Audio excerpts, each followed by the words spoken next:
Whenever you like.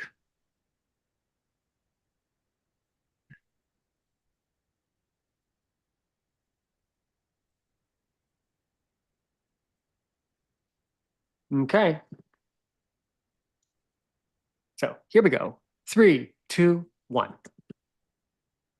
Welcome or welcome back, everyone, to another exciting episode of Aaron's Opinion, the podcast for blind people where we speak about critical issues in the blindness community and all other issues from across the universe and galaxy. Going overseas for this one over to England.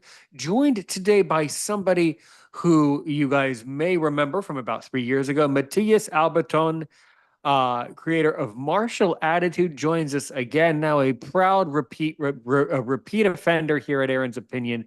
Matthias, I understand you've been doing a lot over these years. My first question is actually not who is Matthias Alberton, but it is something similar. Can you, in maybe a couple sentences, give a little synopsis, a little recap? Let's say that you're listening to this episode for the first time and you have no idea who Matthias Alberton is. So, who are you? What do you do? A good little CV for those who don't remember, and then maybe you can dive into some of your projects and what you're working on now. And I'll give you an hour on the microphone. So actually, I'll mute my end, and you can just dive in in any direction. Go ahead. Oh, thank you, Aaron. Thank you very much for having me on your podcast. I'm super happy to be here again after a few years, but we stayed in touch, and that's the most important thing. And I'm very happy to know you well, and you're keep doing your podcast and your YouTubing streaming, which is great. My name is Matthias Alberton. I'm originally from Italy, but I'm based in London, UK. And in the last few years, I have started an academic journey with a bachelor degree in sport psychology, and I am now completing my master degree in applied sport psychology at St. Twickenham University, St. Mary's University of Twickenham, London, under the supervision of Tom Williams.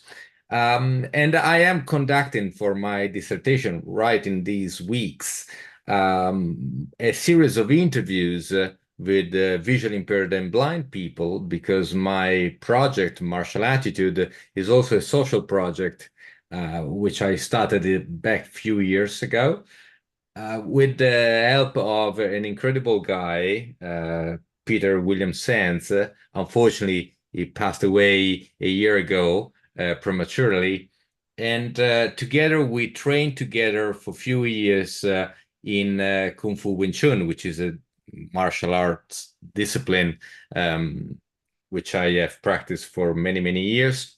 And as I am a sport therapist myself, a sport remedial massage therapist before starting my academic studies in sport psychology, I started to see the possibility to do this kind of activity, sport activity, if you wish to call it so, or physical activity with a broader sense, because I figured that visually impaired and blind people might benefit from learning how pressure is applied to them in contact with other people. So a kind of touching and being touched in a choreographic way, let's say, or synchronized way, if you wish.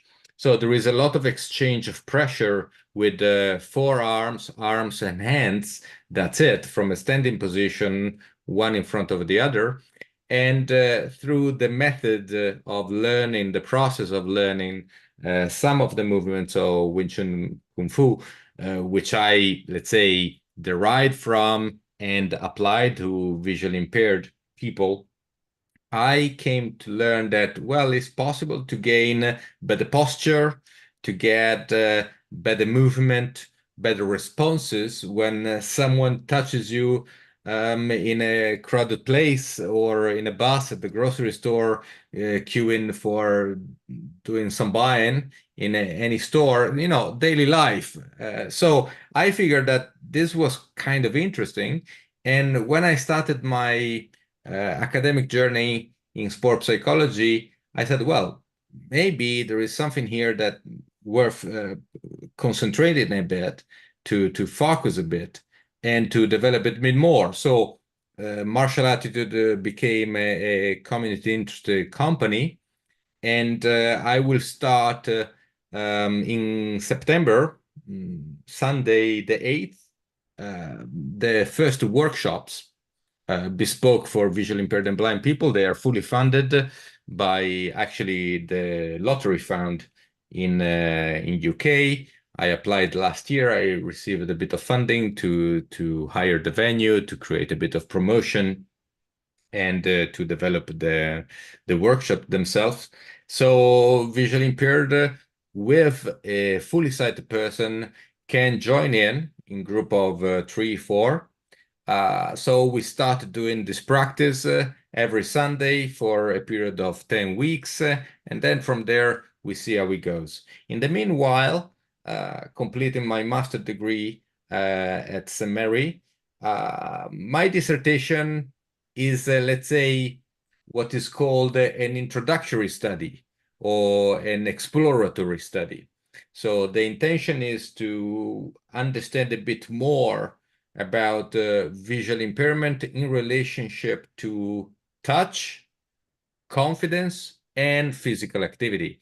The, the reason being is that when I started to study for this research, I discovered that, even if I wanted to do, and I am going to do, a research with an intervention, so let's say with the workshop that I will be conducting and with other that will be bespoke to this purpose, even if I do have, let's say, 3 people who are visually impaired and blind, and I start training them, and then I want to see, to gauge any improvement in, let's say, confidence because of the training, how do we measure this confidence? And there are so many measure scales all over the place for every single psychological concept, aspect, behavior that you can possibly imagine of.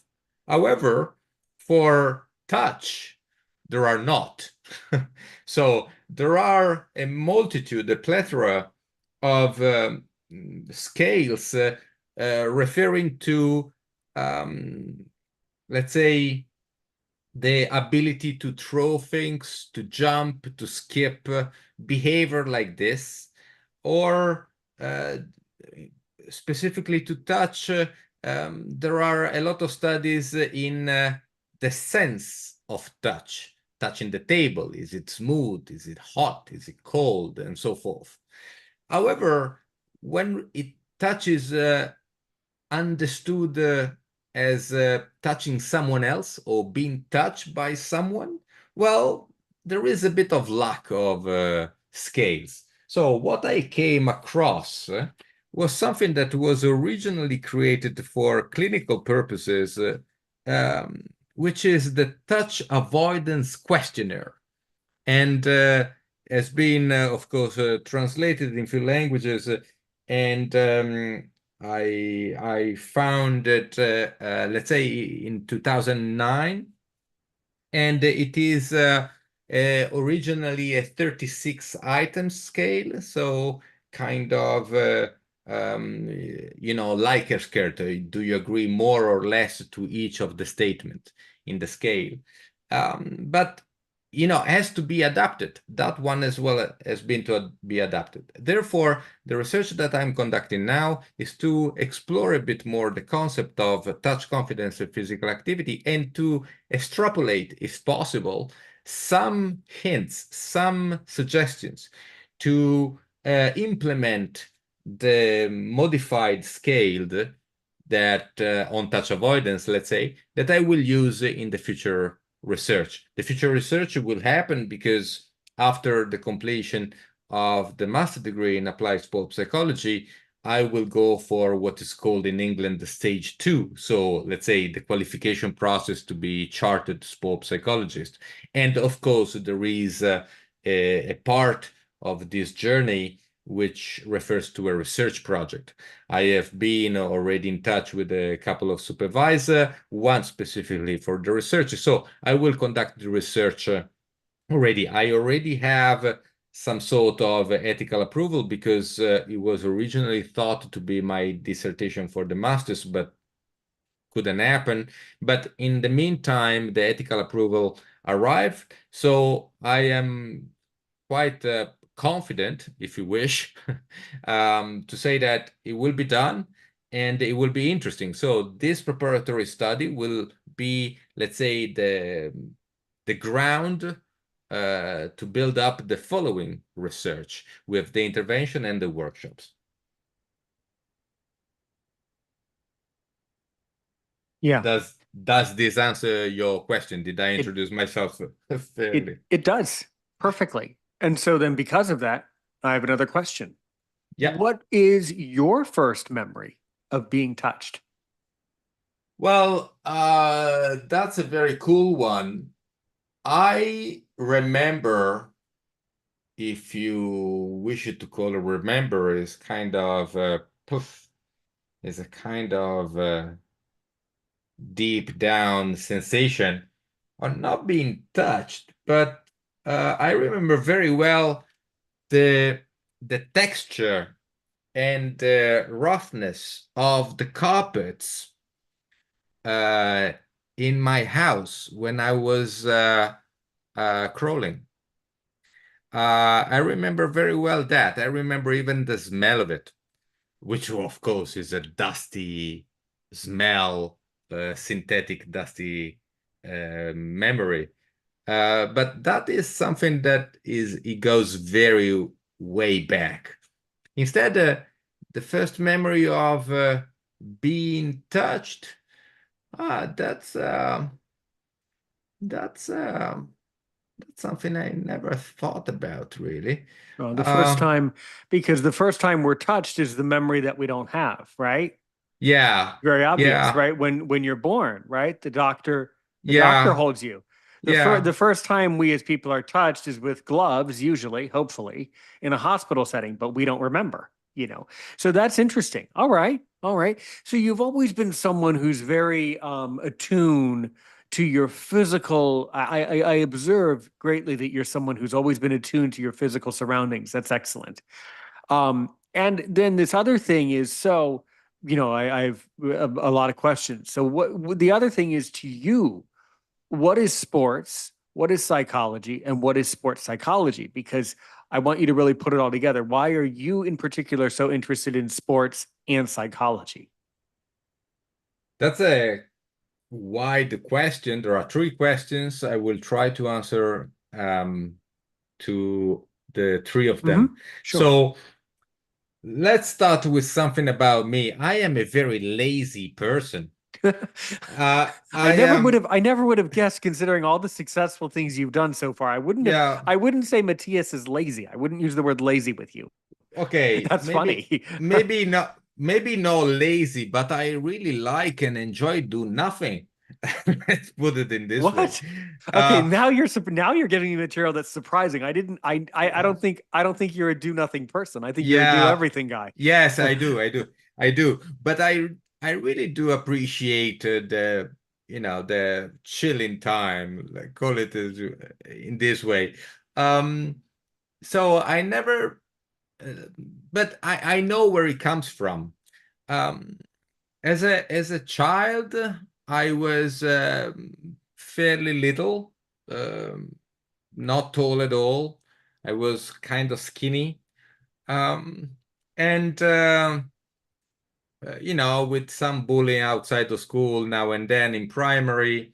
But I never been physical. I never been competitive. And my parents, both of them, one in tennis, my father, one in swimming, my mother, they were valuing very much my participation in sport and particularly in those two sports and particularly in swimming. However, I always been zero interested, for instance, in swimming. And I remember with terror the first time my father brought me to the football match. I might have been, I don't know, 5, 6, something like that. I was so terrified um, that I had been burned for life in a way. I believe he tried again 1 week or 2 weeks later, and he never tried ever again, and he never even mentioned again. And football, even if I am Italian and I grew up in Italy, never been anything to me at all. I completely avoided any possible physical contact. Therefore, if possible, tennis was all right because there was a net between me and the opponent. So no touch, no contact was allowed. And only later they they they wanted me to participate in sports, and I was compelled. I couldn't choose. I wanted to do martial arts, but it was considered a fascist thing to do back in the days, so no chance.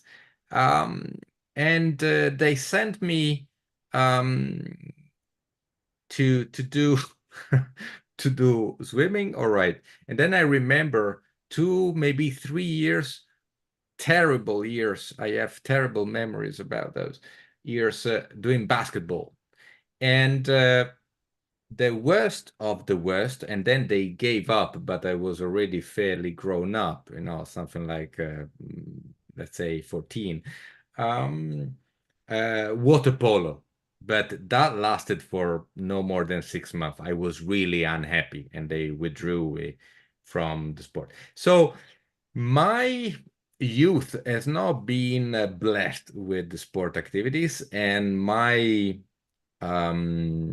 understanding of sport was something very lateral to me. And therefore, until the age of 30, I didn't even consider doing any physical activity. Then something changed. Something changed because I changed. I was eating and drinking a bit too much, so I was putting a bit of belly.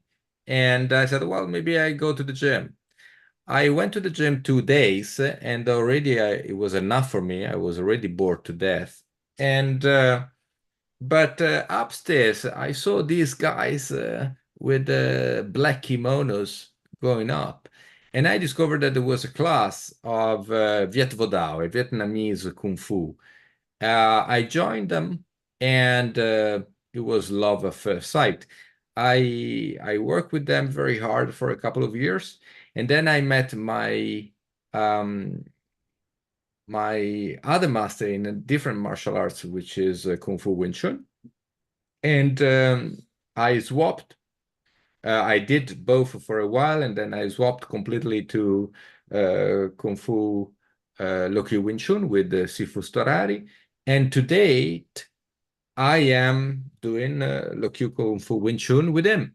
Um, and then when I came to London 13 years ago, I started to study, and I became a sport remedial massage therapy because I always did have this physicality and this appreciation of connection with people one to one after working many years in retail, in large retail companies with, loads of white noise, a lot of clients, a lot of customers, a lot of confusion. And I didn't want anything of that anymore. So I rebooted the system, my system, and I rebooted my system with massage therapy. And because I did have a memory of my mom going to the massage therapist, and I always thought romantically about it as a nice profession. And I discovered that I actually loved it very much. And I started to do gym work, let's say 3 years, 4 years before the pandemic. And it took me a while. It took me a couple of years. But then I started to understand a lot of things about my clients. Sport people, but not only sport people, people who are doing sport, let's say, in an amateur way, but seriously enough. And I started to understand the injury, posture, much better because I was doing the work in the gym, and he helped me a lot. I became stronger, and therefore I deliver better massage therapy. I got less tired because I was stronger.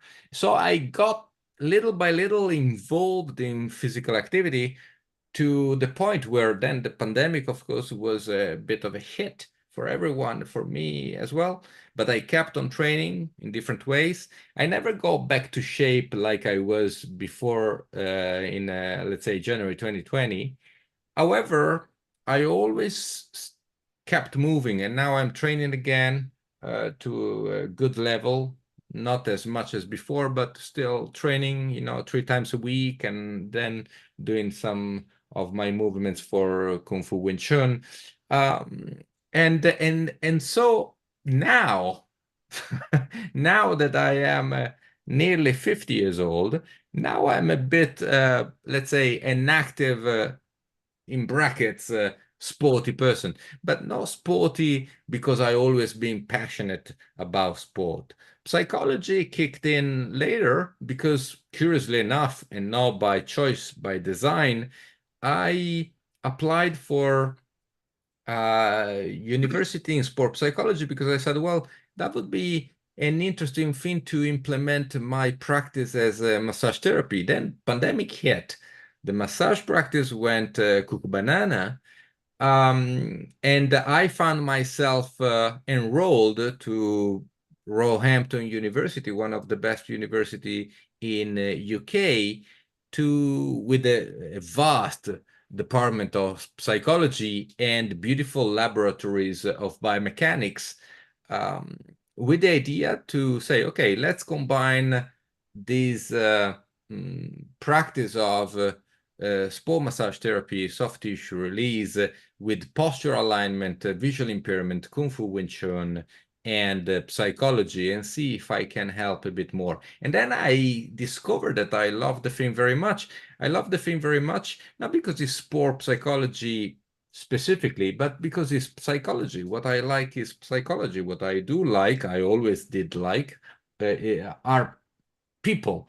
I really like to connect with people, to look, to see their behaviors, to understand them. If you wish, in my past before UK, when I was in retail, it was all applied psychology, selling and serving people, and trying to sort out problems, maybe in a company environment, but nevertheless. And I I I discovered that I loved it very much. So when I finished the bachelor degree, I said, well, maybe I can do more. And if I don't do it now, I certainly won't do it in 10 years. So better crack it, keep cracking it now that I do have the possibility. So I started the master's in applied sport psychology. And therefore, I foresee a future where I do implement the system of training for visually impaired and blind people, hopefully successfully. And I implement a practice of sport psychology, or psychology, um, in different senses, because sport psychology, to answer your last question, sport psychology is one definition. There are many definitions, but let's say one definition of sport psychology is to understand the athlete and to help him enhance performance. But for as clarifying this definition might be, it is very vague. Let's say that there are at least 4 or 5 venues or avenues in sport psychology. First of all, there are a separation, a big divide between individual sport and team sports. If you are dealing with individual sports, then you have, let's say, I make an example, it's just one example, but you have, let's say, running, or let's say swimming, or you do have tennis, which I mentioned before. So you have endurance sports. So you have fatigue, pain, a discourse within the person. or you do have um, an opponent, for instance, in tennis, precisely. So the cognitive part and the emotional part play a huge role, because if you're down, your performance is down. So your individual um, mental health or anxiety or goals are impacting each other. So it is very much intertwined, and it plays a role in how you perceive fatigue, how you perceive succeeding or not succeeding. If you're talking about team sports, some of these apply, but also there are the dynamics of the group. And then you have to understand that many sports also, and mostly played at higher level, at elite level, are played by young people, underage people. They are children in actually. So if you see the Olympics, people like 17, 16, and now in 4 years ago in Tokyo, they started doing skateboarding as an Olympic discipline. And this year, first, second, and third place in skateboarding, all together, they were 43 years old, all three together. So they are just teenagers. So you have, in that case, not only team sports and group dynamics, but you have to work with teenagers, which are a different category than adult people. And therefore, if they are teenagers, you have a big role played by the parents, and the role that the coaches are supplying, because some coaches are father figures, some coaches are against the parents, some parents are above the coaches, some children are pushed, some pupils are nourished or pushed to extreme just for whatever reason. So there are interesting triangles forming: the athletes, underage, the coach, the parents. So we see already there are three avenues. And then there are, let's say, other two avenues, which I found more interesting for me, particularly, specifically. One of which is the support of athletes when they get injured and they have to go back to their higher standards. So to help them to regain the game. And the other one is, which is really what I am interested in at the present day, are the transitions. And there are plenty of transitions. Most notably, one could think immediately about the transitioning out of elite sport into, let's say, regular, normal life.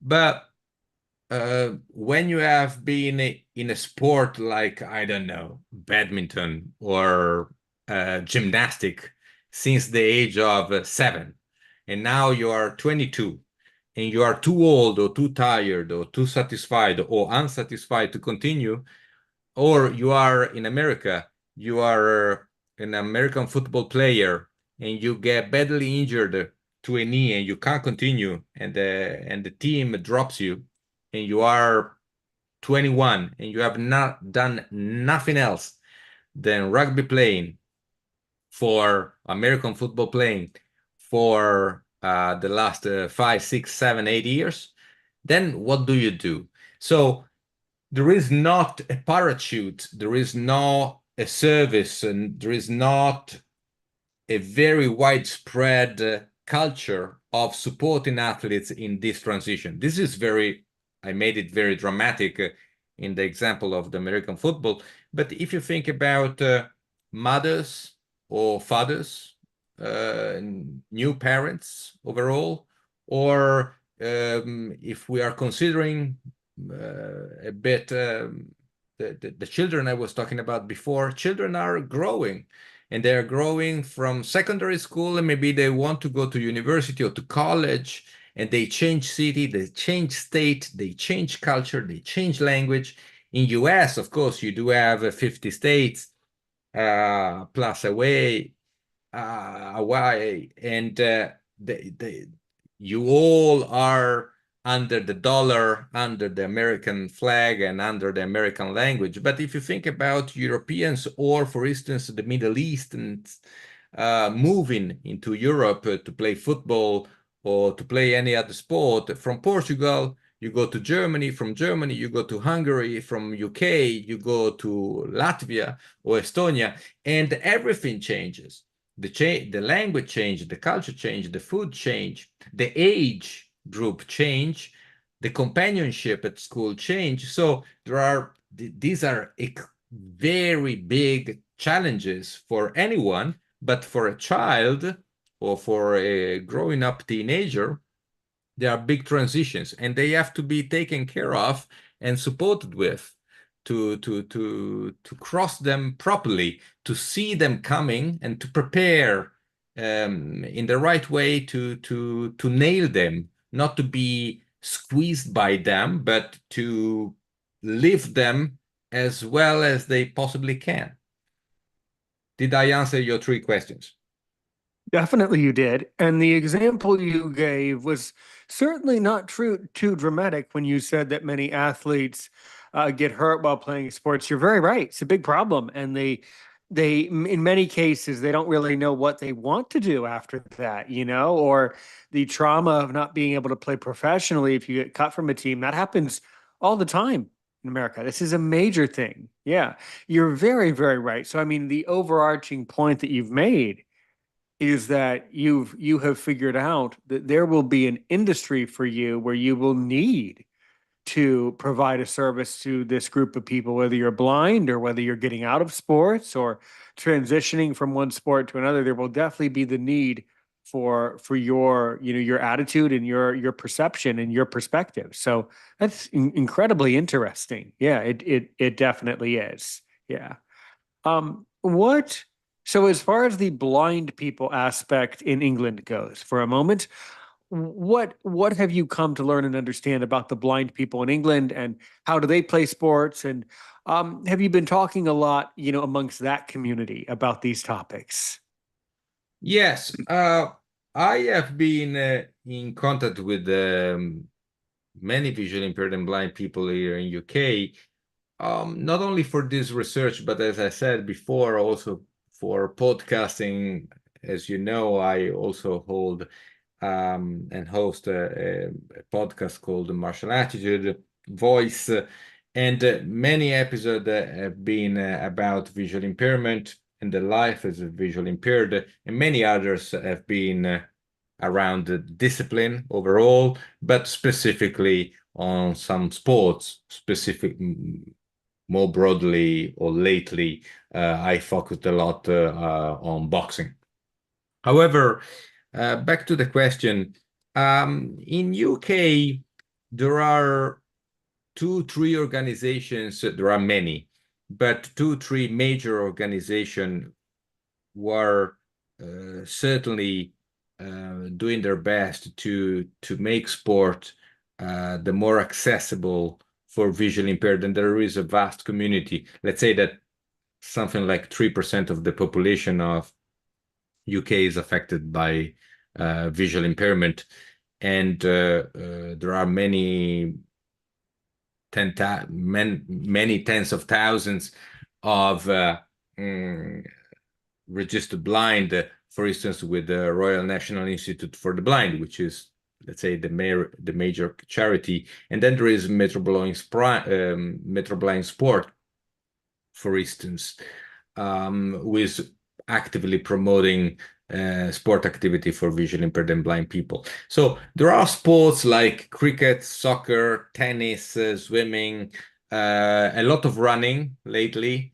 In London, running is a big thing. and has been implemented for vision impaired as well.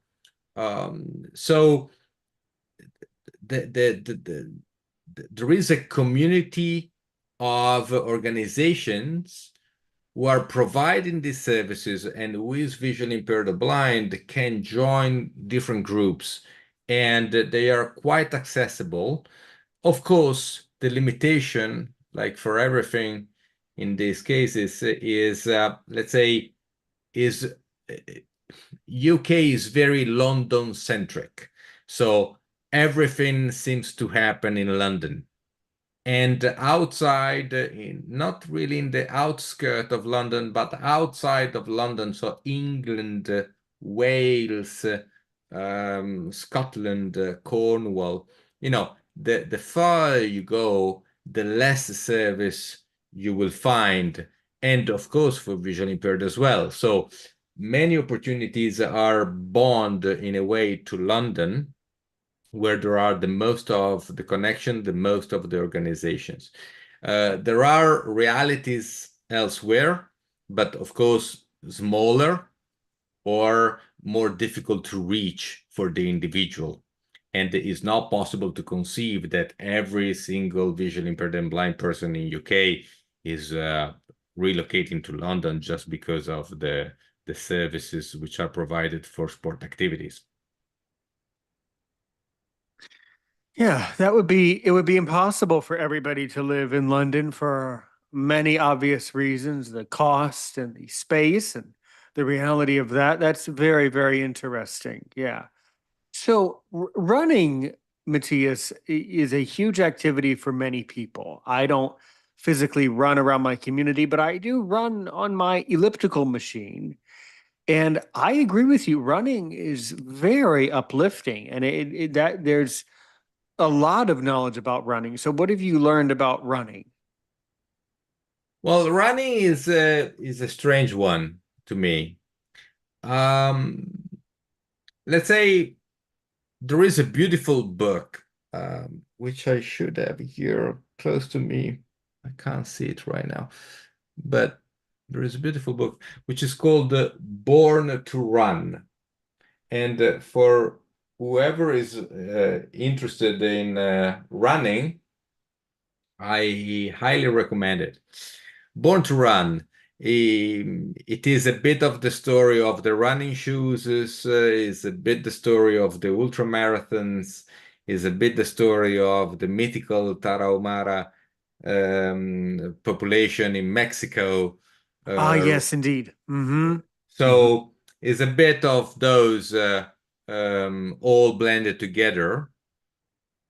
And and then there is another one which is called Endure, mind, body, and curiously elastic limits of human performance. And that as well is the story of the marathon under 2 hours. So running is a strange one because one could assume that humans are born, they crawl, and then they stand up. Then they stand up and they start walking. And when you walk fast enough, then you don't walk anymore, but you run. The difference is that between um, one stride and the other, so from walking and running, you don't touch anymore with the intermediate foot down. So when you walk, you always have 2 feet on the ground. When you run, there is a fly mode. There is a fly phase that it does not exist when you're walking. Apparently, it's very simple. Everyone joyfully starts running at some point. But what I have observed as a sport remedial massage therapist is that actually a lot of people run because they think it's just, simple, easy. I put a pair of shoes and a couple of shorts and I go out running. And they do indeed run, but they do run very badly. And this is a massive problem. It's a disaster from let's say, a massage therapist perspective, because the posture that we have can be a good posture or a very poor posture. And that is a standing position without moving. Then we walk, and we already have a different way to comply to this movement. And we do make some adjustment, some arrangement in order to maintain a certain kind of posture. And if we do have a bad posture when we stand, possibly we don't have a great posture when we walk. Think about when we start running. It can be even worse. So a good thing for everyone who is interested in running is to ask for some help from an outer perspective, someone looking at you when you're running, and getting some little thing fixed. And this would improve enormously, not the running performance. Who cares? I personally don't care much, but it improves your quality of life, your posture, your skeleton, your joint pain, and so forth. Everyone who runs very properly maybe does not have this kind of problems. And there are many studies trying to demonstrating the run is beneficial. Some others instead said, well, look, all that bumping here and around for 20 kilometers or 20 minutes maybe is not that good on your skeleton and your spine. So there are, 50-50 chances that is good or not good. What is certain is that what is good is done by people who know how to run.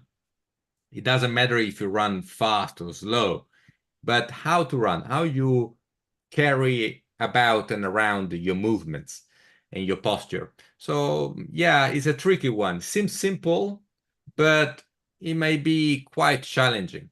Then other characteristic, psychologically speaking, running is a mind space, as you mentioned.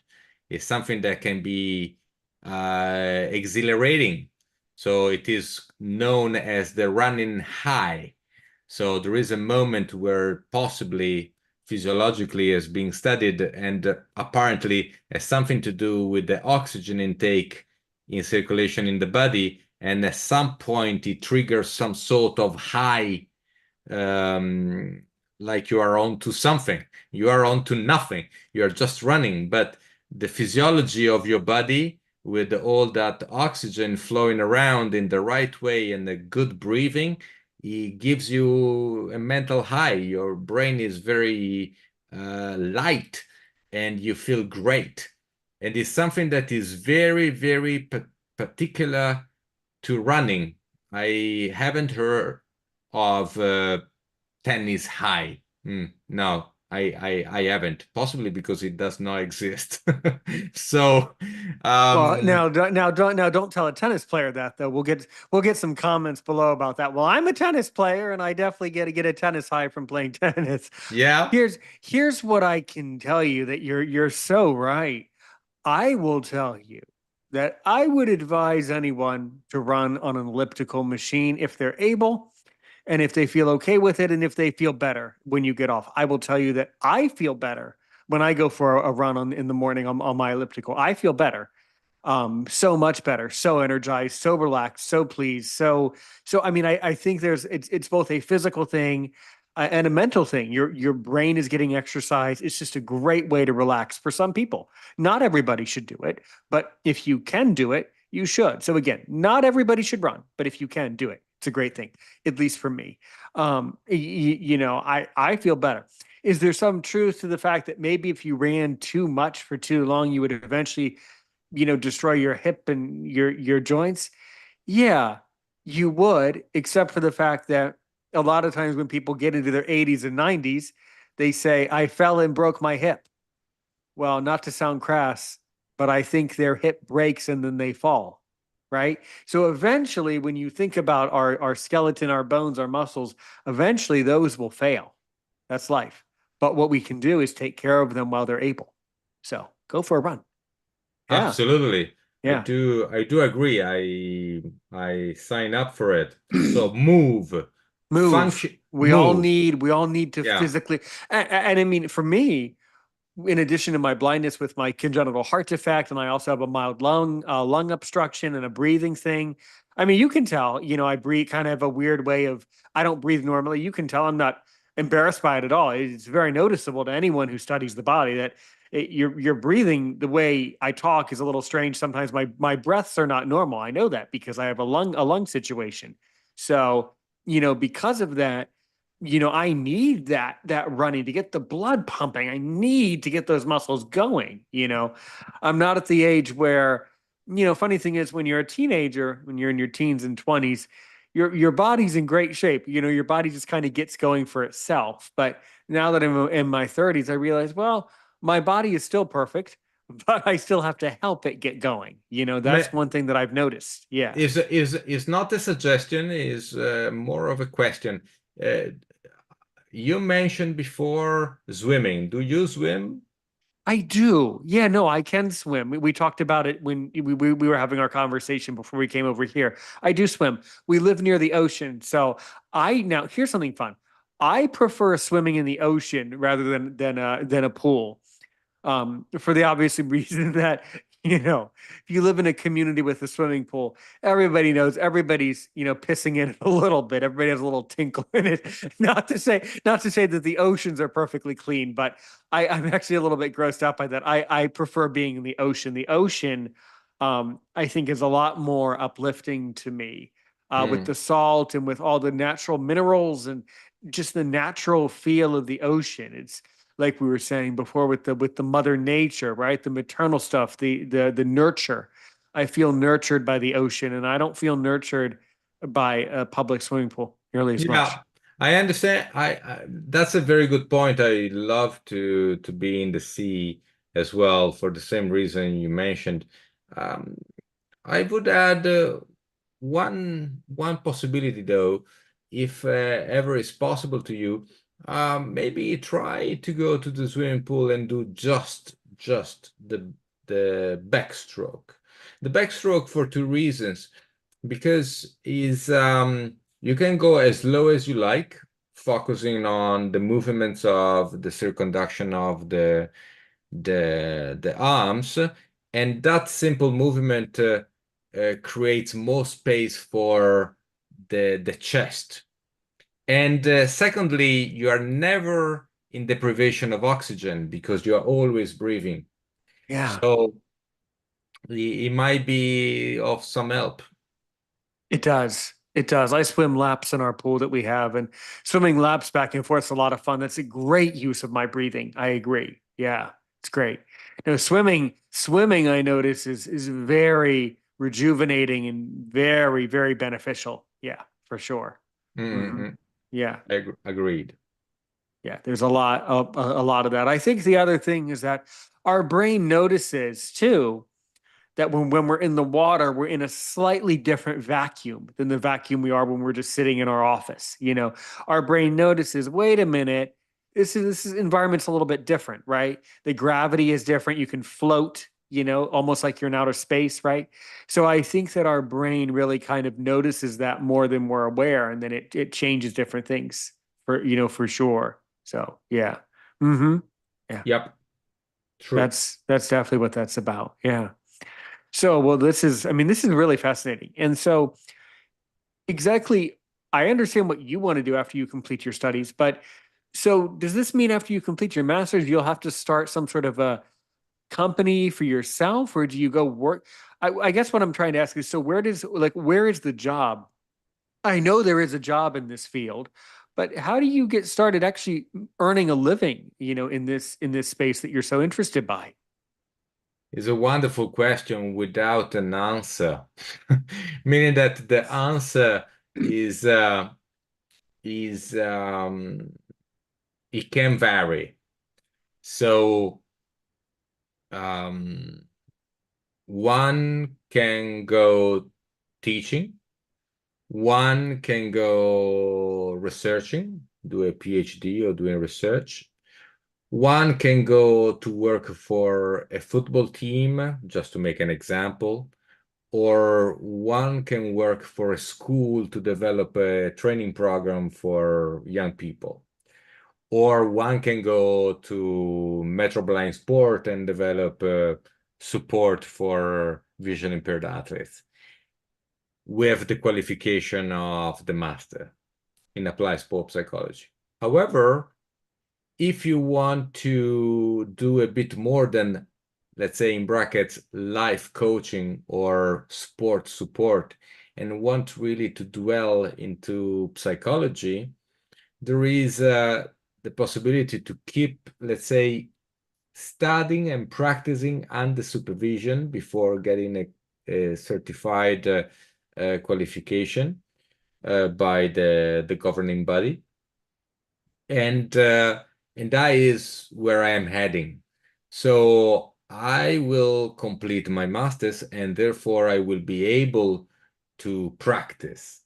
But in order to practice and become a chartered sport psychologist, I will be a sport psychologist trainee for a while, which will be at least a couple of years under supervision. So you learn more things, you learn more theory, but you do a lot of practice. And therefore, as for anyone who is self-employed, when you open to say your practice, you contact people and you put yourself or your services on the marketplace, and hopefully you will be good enough to provide some support. And to, I believe, one of the major thing will be word of mouth, but anything can happen, as we know. But for instance, last year when I worked quite a lot with uh, the boxers, professional boxers, I Oh found yeah, I that wanted to ask you about that. Yeah. yeah, it was a kind of a very interesting cohort of people. I said, well, this is something that worth me concentrating on, and I wish to work with the boxers for sure. My daughter, she is she's part of a team, an academy team in swimming. And for the masters, I conducted an educational workshop. And I have seen that, this thing can be implemented in swimming teams, different aspects of the discipline or different aspects of the behaviors. It can be conducted in those ways. So I believe it will be a blend of opportunities. Maybe you will get a part-time job in a team. Maybe you get a consultancy, few hours in school. And in the meantime, because you are doing your qualification process, so you look for other sport people and you log in hours and you log in experience, exactly as I did when I started my journey as a remedial massage sport therapist. Of course, psychology is in a way more theoretical and complex. It takes a long journey, academic journey, but the the the, the job um, journey is similar.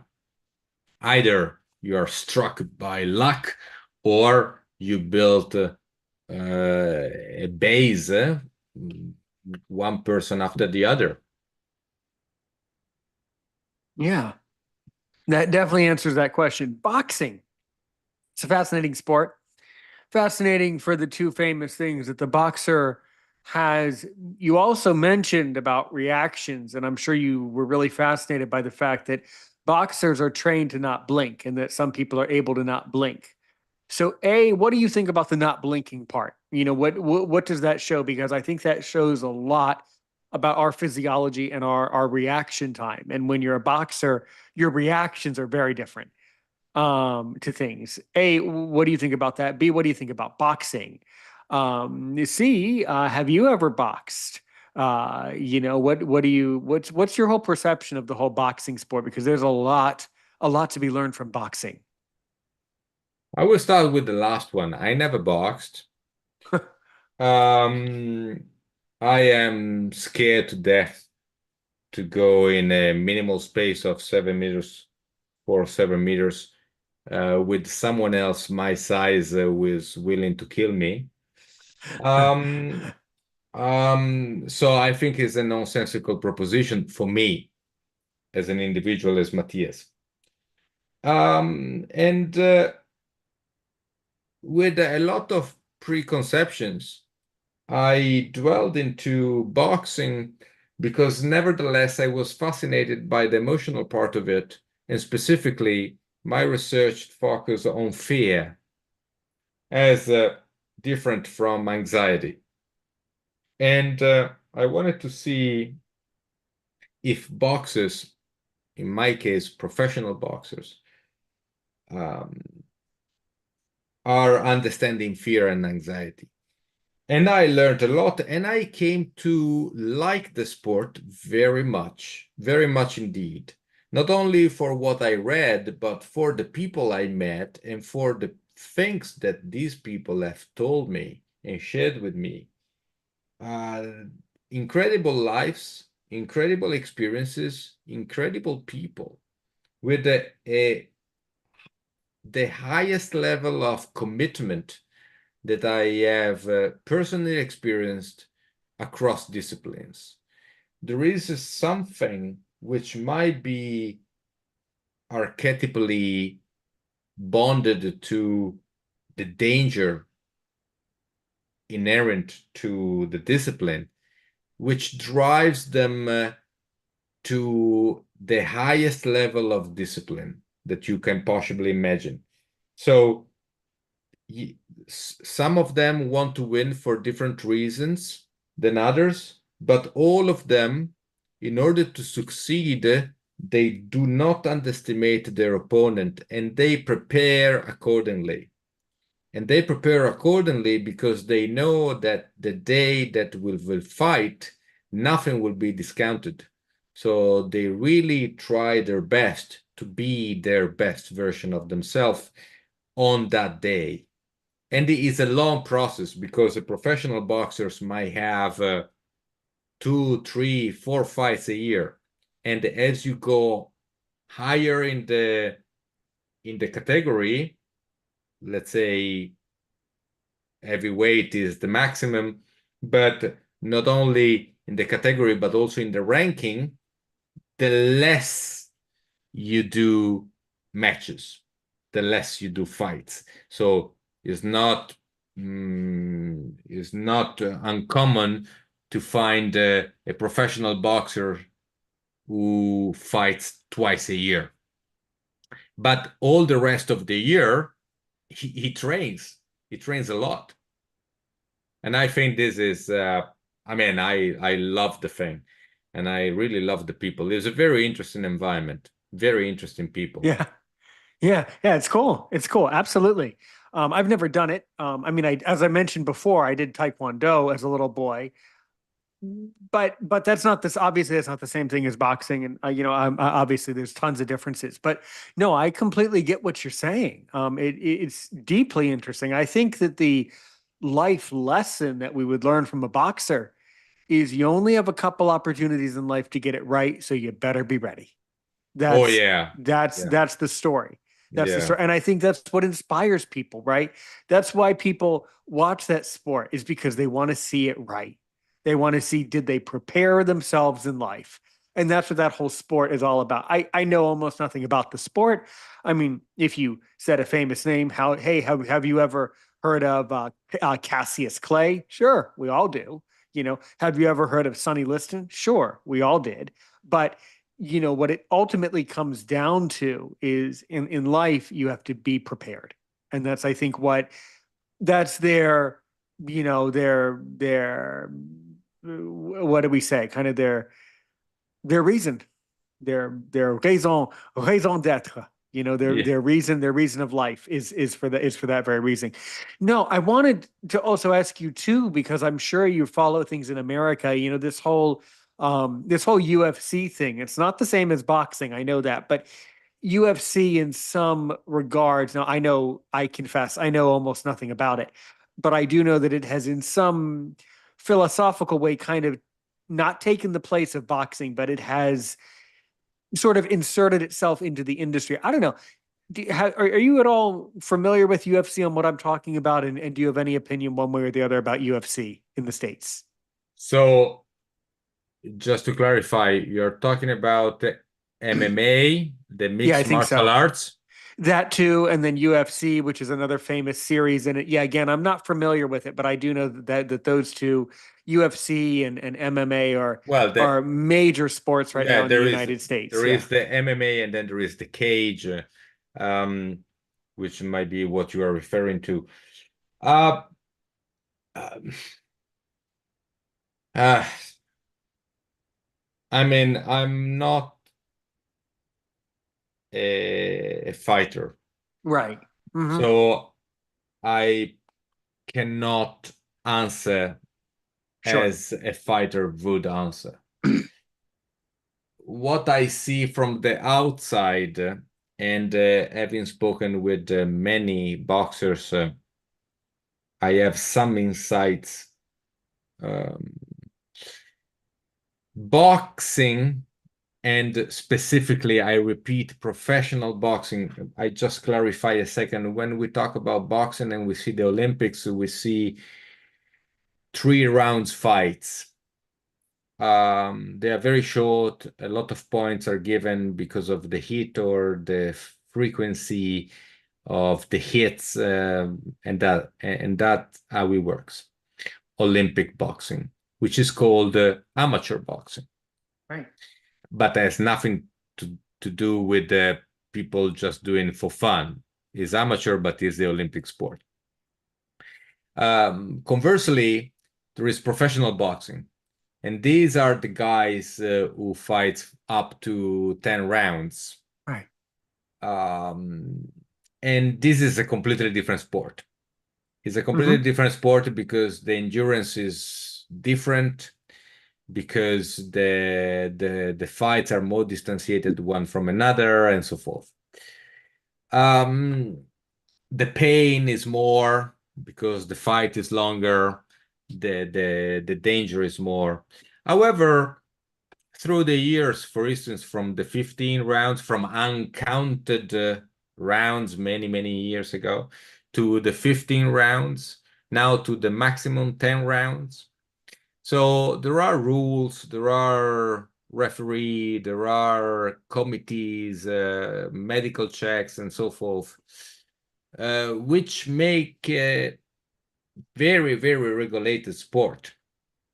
And in a paradoxical way, is very safe. Let's say that is heavily safeguarded.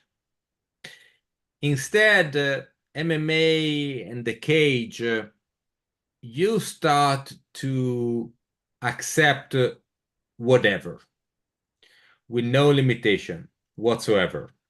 The limitation is the other can't take it anymore. Um, and that's beyond the safety. Now, from the spectacle perspective, it might be a great spectacle. Is very primordial, is very archetypal for men and women to see two human beings fighting uh, is exciting. Uh, there might be some more morbidity into it, but nevertheless is exciting. Sure. Sure. Um, Now, in what I think about the sports, I think that the MMA and the cage fighters are the most conditioned men and women of the planet. There are no other who are as conditioned as these guys. Um, it's nearly impossible to do what they do. And the reflex they do have, and the will that they do have, and the drive that they do have. But the on the safety side of things is beyond sport. Yeah, Provided sure. that provided that sport uh, can be defined as a play in a set of rules. And sports are somehow related to the idea of having fun, to play, to have a game. Um, Sure. Instead, these disciplines are far from that concept, are Hmm. very, very far. The rules are very, very little or nearly non-existing because everything counts. And the idea that they are having fun is difficult to believe, or Yeah, is or is it's a good point. dangerous, Very good observation. or is Yeah, or is dangerous to accept. Because right. if someone of them is having fun, Hmm. well, we could argue that maybe there is something wrong.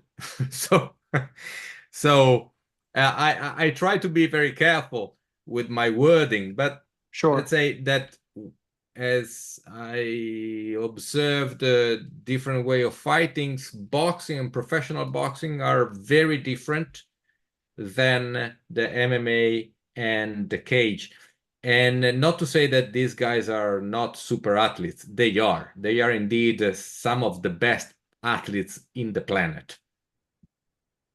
But I think I totally got the answer, and we are actually shockingly out of time. You did an incredible job. But I think the takeaway argument here is that the for you, as you call yourself, martial attitude, it's about the mind over matter. For you, you're more interested in the mind, and I am too. By the way, I agree with you. It's a different mental compass. Is I think a very interesting way of thinking about it. The mindset is very different in that regard. Well, Matthias, you're doing incredible work. I assure you that I will put you in touch with some other blind athletes who I know who are deeply knowledgeable about this topic, and will certainly like to be part of your study, probably. But of course, in the meantime, if you can ask me now before we leave today, only one more question to really make me sweat, no pun intended, to see if I'm worth my salt as a podcaster. What do you want to know? Well, I I know that you have worked hard to connect with other people Thank you. I have. and to create added value to the space so that people can be inspired, educated, entertained by your content through the years. And this is no little achievement, it's a big one. I appreciate it. It's a ton of work. No, So it is, it is, and it goes mostly unseen because you cannot appreciate the work that is behind. You just appreciate the moment that you listen to the podcast. Um, so my question would um, not dwell in why you do it, but how did you learn doing it? Meaning, how did how was the process of becoming knowledgeable enough technically and mentally to mhm. sustain the effort of Yeah. producing such content for so long, so consistently? Thank you. Well, you're very kind. First of all, thank you so much. Thank you doesn't suffice, but thank you. Well, I'll answer in just a couple of sentences that basically from day one, like we were talking about my childhood earlier today, from day one, I was immersed in audio from day one. My parents drove back and forth to hospital almost every week or day, and anytime they did, they would have talk radio on. So from before I could talk, I was learning what a talk show was before I knew what a talk show was. So my whole life has been kind of revolving around this industry, has been hovering around it. And then I started teaching online and started learning how to use microphones in 2015. So I picked up that skill then in my work. And then I kept listening to other podcasters that I look up to around the space, blind or not. And I kept on thinking, they have some interesting ideas, and so do I. And that's how I got into it, is basically by being patient and listening to what other people have to say, and then figuring out that I also have a voice and I need to use it, that not everybody has the ability to talk for an hour and maintain the interest in a conversation. These days, you're lucky if someone my age will talk to you for 3 minutes. Most people have this 3 to 10 minute attention span, where my attention span goes on for hours, literally does. No joke, no ifs, buts, or coconuts. And that's really how I learned it, is by being patient and by maintaining an interest slowly but surely, day by day, helping one today and a million tomorrow, as I like to say. How's that? That's quite a story. Thank And you it for well, sharing. not only is it a story, but it's true. See, we say in American English, we say that's a story. Sometimes stories are not true. In that case, that's a true one. There Yeah. you go. If someone wants to get in touch with you, Matthias, over there, if someone wants to participate in your study, apart from me directing you who you need to talk to next, but in general, I'm sure the public will be listening. So how can Matthias be reached over there? Absolutely. So, first of all, you are super well invited to take part in the research. I am still conducting interviews for the next 10 days, let's say. So, keep coming. I will be super happy to talk with you. And secondly, I am Matthias Alberton, but if you look for martial attitude, like for martial arts, but instead of the arts, you put the attitude in it, you can find me on the web quite easily. There is a website, Martial Attitude. There is a podcast, Martial Attitude Voice. There is Martial Attitude or Matthias Alberton on Twitter, X, Instagram, and Facebook. So I am available across the platforms, and is enough to put my name and surname or martial attitude, and you should come across me quite easily. Then, if Aaron is super kind, you will find a link in the description of the episode with a link tree of martial attitude, or directly martial attitude, the website. And then from there, you can email me or you text me according to your preferences. If you like to email, MA Matthias Alberton at martialattitude.com. Well, there you go. All right. Matthias. Well, we will certainly be in touch later over on the WhatsApp. But until then, incredible job today. Incredible episode. Let me Thank know you how the for research having is me. going. You are forever welcome in the Aaron's Opinion family. All right, everybody. Take care. Be well. Have a good evening over there. I think it's time for you to start winding down for the night over there in London, and to me to do the same. So thank you so much, everybody. We will be back soon. Take care. Help one person today. Help 1 million people tomorrow. Don't forget, like this video on YouTube, comment below, and consider subscribing to the channel so that you never miss another interview here on Aaron's Opinion. All right, everybody. Thanks for watching the video. Comment below, like the video. We will be back soon. Have a great night. Take care, everybody. Help one person today. Help 1 million people